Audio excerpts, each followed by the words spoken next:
E Lucas Paquetá admite que conversou com o Luiz Henrique e pediu que o atacante do Zenit vire reforço do Flamengo. O vídeo de hoje do canal do Nicola traz mais detalhes dessa história e fala também do Flamengo. José Boto respondeu se Almada ainda pode ou não ser contratado, últimas de mercado, bastidores, finanças e muito mais. Fala aí pessoal, sou Jorge Nicola, bem-vindos a mais um vídeo do canal. Sempre bom ter vocês por aqui, sem perder tempo, pedir para deixar like, se inscrever no canal e ativar as notificações. E José Boto respondeu sobre a viagem que fez à Argentina no fim de semana. No desembarque no Rio de Janeiro, o executivo de futebol do Flamengo admitiu que esteve na capital argentina para tratar com o empresário de Thiago Almada. Abre aspas para o Boto. Fui para a Argentina para falar sobre uma série de assuntos e deixar bem claro que não entraríamos em leilão. O Almada nunca nos disse que não queria jogar no Flamengo. Agora nós dissemos que não entraremos em leilão. E eu preciso ter paciência para não pagar mais do que se deve por um jogador. Mas também não vamos esperar eternamente. Só para contextualizar, no fim de semana a imprensa argentina cravou que o Almada aceitou a proposta do River Plate, mas ainda falta que o River se acerte com o Atlético de Madrid. A proposta do Flamengo para o Atlético de Madrid é maior do que a do River. Até por isso o time argentino deve precisar melhorar a compensação financeira à equipe espanhola. Enquanto isso, o Flamengo espera por uma última posição, uma palavra final do Almada, que não quis descartar o Flamengo, temendo que River Plate e Atlético de Madrid não se acertem. O Flamengo havia estipulado um prazo para uma resposta do Almada essa segunda-feira. O prazo não chegou. Ainda assim, o Flamengo se mantém na negociação. Só para completar, o Boto ainda disse, abre aspas, só 4 clubes brasileiros já estiveram envolvidos em transferências de 20 milhões de euros. Pode vir o Almada, pode vir outro. Pode não vir ninguém, mas o Flamengo não vai quebrar. Se tiver que vir algum jogador, vai vir nas condições que o Flamengo quer.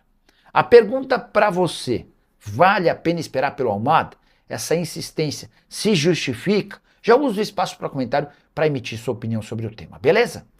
E Paquetá, que está de volta ao elenco do Flamengo recuperado de lesão, admitiu ter conversado com o Luiz Henrique e tentado convencer o atacante do Zenit a se juntar a ele no rubro-negro, abre aspas para Paquetá. Obviamente que eu brinquei sim com o Luiz Henrique sobre uma possível ida ao Flamengo. É um cara que eu admiro muito, um grande atleta.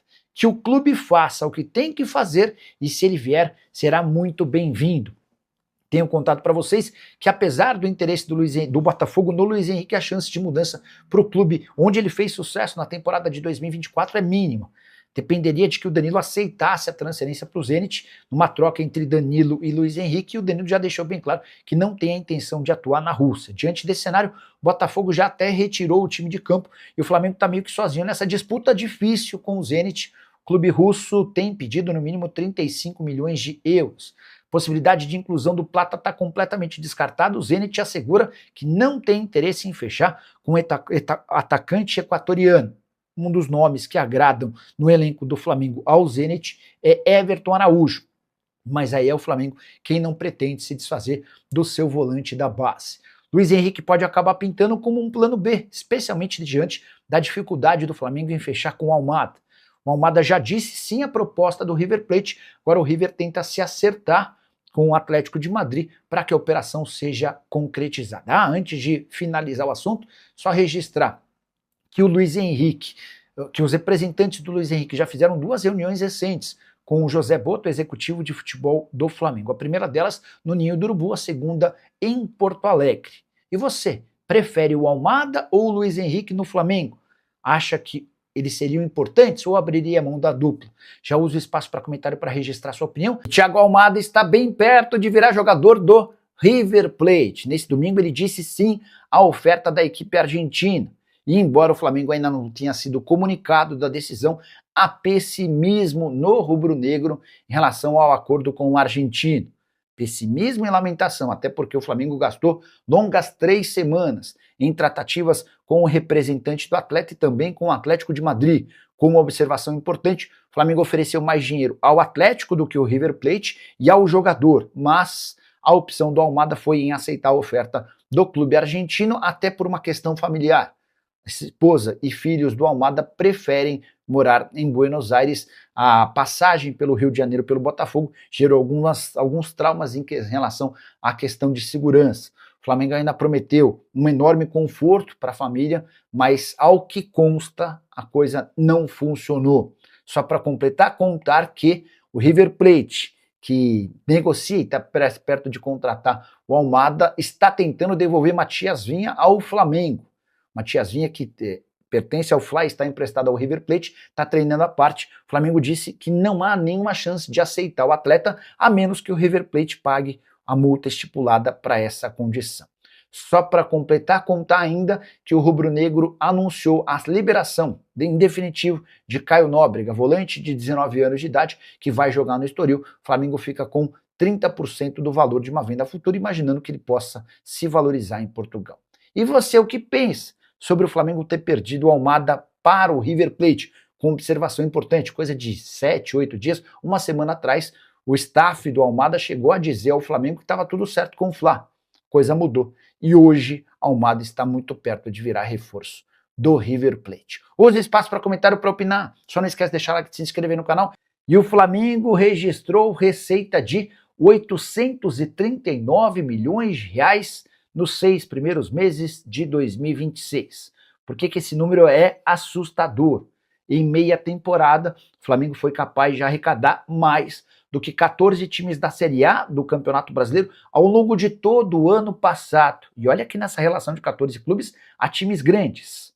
Não esqueça do número 839 milhões. Foi quanto o Flamengo faturou nesses 6 primeiros meses do ano. Pois bem, no ano passado inteiro, o Internacional arrecadou 775 milhões, o Galo 768 milhões, o Vasco 683 milhões, o Santos 678 milhões, o Grêmio 646 milhões, o Cruzeiro 599 milhões. O Bahia, o Bragantino, o Fortaleza, o Sport, o Vitória, o Ceará, o Mirassol e o Juventude foram os outros clubes da Série A que não conseguiram ao longo de todo o ano de 2025 faturar mais do que o Flamengo conseguiu em apenas 6 meses desse ano. Vale a lembrança de que o rubro-negro havia fechado 2025 com uma arrecadação total de 2 bilhões e 100 milhões de reais. É tanta grana que nessa temporada o Flamengo foi capaz de gastar apenas com o Lucas Paquetá 315 milhões de reais. O investimento em um único atleta foi mais do que arrecadaram ao longo de todo o ano passado o Sport, o Vitória, o Ceará, o Mirassol, o Curitiba, o Juventude, o Remo e a Chapecoense. Além dos 315 milhões, o Flamengo já investiu em reforços desse ano, 82 milhões de reais no Vitão e 35 milhões de reais no Endriel. Só para completar, contar que o rubro-negro nas últimas horas adquiriu mais 30% dos direitos econômicos do Wallace Ian junto à Ferroviária por 14 milhões de reais. A partir de agora o Flamengo passa a ter 100% dos direitos econômicos do atleta. Nesse negócio, o Flamengo também ficou com Samuel e Rafael Moraes, duas promessas das categorias de base da Ferroviária. O que você pensa sobre todos esses números que eu citei? Te impressiona? Você acha normal? Use o espaço para comentário, para opinar. Só não esquece de deixar like e se inscrever no canal. E o dinheiro da Crefisa de Leila Pereira pode tirar Thiago Almada do Flamengo. Não entendeu nada, eu explico. Vale lembrar que BAP, o presidente do Flamengo, foi o único a se manifestar publicamente de forma contrária à venda da SAF do Vasco para Marcos Lamáquia, enteado de Leila Pereira. O BAP chegou a procurar a justiça alegando que havia um conflito de interesses. Pois bem, com o dinheiro da Crefisa, o Vasco está avançado na contratação de Colídio, que pertence ao River Plate. E é esse negócio que vai permitir ao River Plate contratar o Thiago Almada, que é um reforço pretendido pelo Flamengo há algumas semanas. A janela de transferências na Argentina se encerrou nesta sexta-feira, mas clubes que venderem ou emprestarem atletas vão ter a oportunidade de repor essas saídas até 2 de setembro. E é com a grana da Crefisa que o Vasco avançou na chegada do Colídio. Falta apenas acertar a forma de pagamento. A grana que vai ser paga ao River está acertada, assim como a transferência com o atleta. E é com a saída do Corinthians que o River Plate se sente confortável para voltar às tratativas com o River Plate. Na Argentina existe otimismo em relação à Almada no River Plate e não no Flamengo. Confortável para voltar às tratativas com o River Plate. Na Argentina existe otimismo em relação à Almada no River Plate e não no Flamengo. Isso porque o Almada preferiria continuar na Europa, mas diante da falta de propostas estavam as opções de Flamengo ou River Plate. O Almada vai ganhar mais no Flamengo, o Flamengo paga mais ao Atlético de Madrid, mas a preferência do Almada hoje é se juntar ao River Plate. Percebendo esse movimento, o Flamengo decidiu estabelecer um prazo. Se até essa segunda-feira o Almada não aceitar a oferta, o rubro-negro se retira da negociação e vai buscar um outro substituto na tentativa de fechar com o meio atacante até sexta-feira dessa semana, dia 7, quando se encerra o prazo de inscrição para atletas nas oitavas de final da Libertadores da América. O que você pensa sobre essa situação envolvendo Crefisa, Vasco e Flamengo? Só para completar o noticiário do Vasco, contar que o Sousa não atuou pelo Racing nesse sábado, tudo por conta da negociação avançada com o Cruz Maltino. O Vasco pediu para que ele não fosse utilizado. E Admar Lopes, depois de resolver as negociações com o Sousa no Racing e Colídio no River Plate, tem viagem marcada para a Espanha, onde vai tentar destravar a compra de Nelson de Ossa junto ao Betis. E o Datafolha divulgou a mais recente pesquisa sobre as maiores torcidas do futebol brasileiro, com algumas novidades importantes. O Flamengo segue disparado na primeira colocação, 22% dos torcedores. Corinthians é o segundo com 14%, mas tem mais torcida do que Palmeiras e São Paulo juntos. Isso porque o Palmeiras é o terceiro com 7%, São Paulo aparece em quarto com 6%. Quinta colocação com novidade, o Cruzeiro ultrapassou o Vasco e assumiu o quinto posto. Ele está bem à frente do Galo, que é só o oitavo. Embora a diferença percentual seja pequena, Cruzeiro com 3% dos torcedores, o Atlético com 2%. O Vasco é o sexto colocado com 3%. O Grêmio é o sétimo, o Internacional é o nono. O Grêmio com 3%, o Internacional com 2%. Santos e Fluminense também tem 2% da torcida.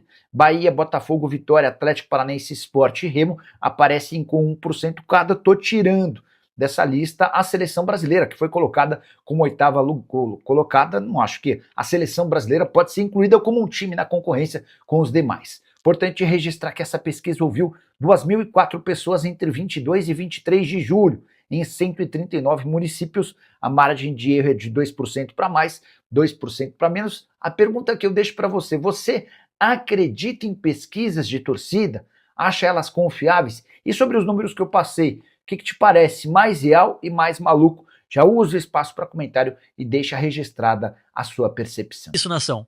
Se você curtiu as informações de hoje, já deixa o seu like. Se ainda não é inscrito, aproveite para se inscrever e ativar o sininho das notificações. Assim você não perde nenhuma novidade sobre o Flamengo. Mercado da bola, bastidores, contratações e tudo o que acontece no Mengão em primeira mão. Agora quero saber a sua opinião. Deixe seu comentário aqui embaixo, porque eu faço questão de ler o que a nação está pensando. Um grande abraço, fiquem com Deus e até o próximo vídeo. Saudações rubro-negras!